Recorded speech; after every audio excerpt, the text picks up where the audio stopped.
Halo semuanya, perkenalkan nama saya Maria Florida Dairotaso dengan NIM 10620048. Saya dari Prodi S1 Kedokteran Gigi, Fakultas Kedokteran Gigi, Institut Ilmu Kesehatan Baktiwiyata Kediri. Di video kali ini saya akan menjelaskan gambar gigi insisif 1, insisif 2, dan kaninus rahang atas. Gigi insisif sentral atau biasa disebut dengan gigi 1-1, di mana yang pertama dilihat dari aspek labialnya. Aspek labial ini ukurannya sangat lebar, outline crownnya trapezoidal, kemudian insisalnya tegak lurus, cervical line-nya melengkung, dan sudut mesialnya tegak lurus. Kalau di bagian distal itu ada hampir membulat, di bagian distal ini agak hampir membulat. Kemudian akarnya lebih panjang daripada mahkotanya. Biasanya pada gigi yang baru erupsi, akarnya cuma satu, agak kerucut, lurus, kemudian meruncing membulat di arah apexnya. Untuk yang kedua, di mana dilihat dari bagian palatal, di sini crownnya seperti trapezoidal, juga ada fossa lingualnya, dia juga membentuk huruf V. Untuk gambar yang ketiga yaitu dilihat dari aspek mesialnya.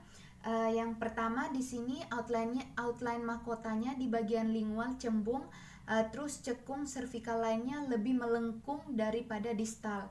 Bentuk akarnya cenderung kerucut dan aspeknya runcing. Untuk gambar yang keempat yaitu dilihat dari aspek distal, di mana cervical line-nya lebih dangkal dibandingkan dengan mesial. Kemudian untuk gambar yang kelima yang di tengah ini yaitu dilihat dari aspek insisal, di mana tidak simetris atau asimetris, terus bagian mesialnya lebih pendek dari aspek insisalnya, bagian mesialnya lebih pendek dari labiolingualnya.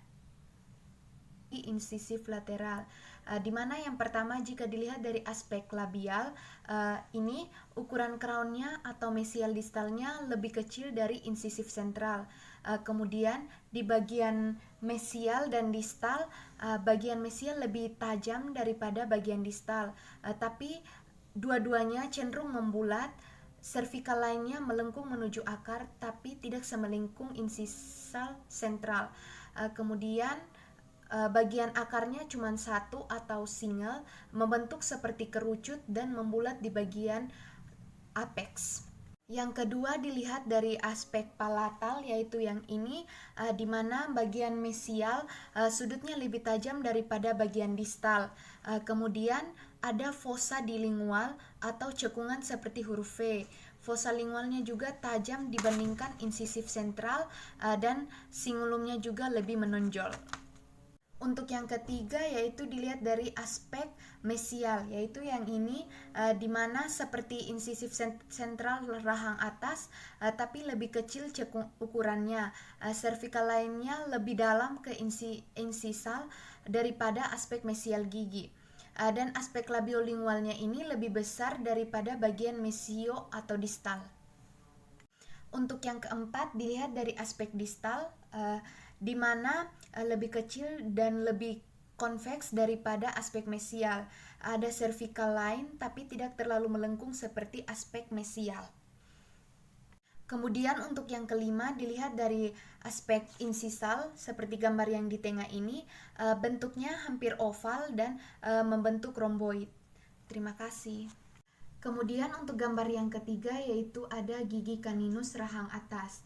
Di sini yang pertama dilihat dari aspek labialnya yaitu gambar yang ini, di mana kaninus ini cupsnya ada satu, kemudian mahkotanya sama juga dengan insisif rahang atas, di mana ada mesial fork dan distal fork.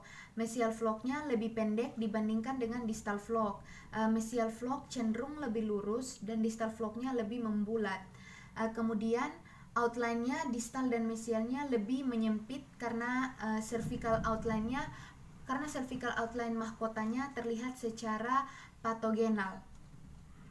Kemudian yang ketiga dilihat dari aspek mesial, di mana dia membentuk triangular shape. Kemudian di bagian labial mesialnya dia juga konveks atau cembung, dan cervical lainnya di bagian insisal crownnya tancap terus membulat. Dari aspek distal cervical lainnya tidak terlalu melengkung dibandingkan dengan aspek mesial. Kemudian untuk yang paling terakhir yaitu aspek insisal, yaitu yang ada di tengah ini, yaitu di mana outline-nya seperti bentuk triangular, di bagian sisi mesial terlihat panjang dan di bagian distalnya membulat. Terima kasih, sekian penjelasan gambar gigi insisif 1, 2, dan caninus. Semoga bermanfaat.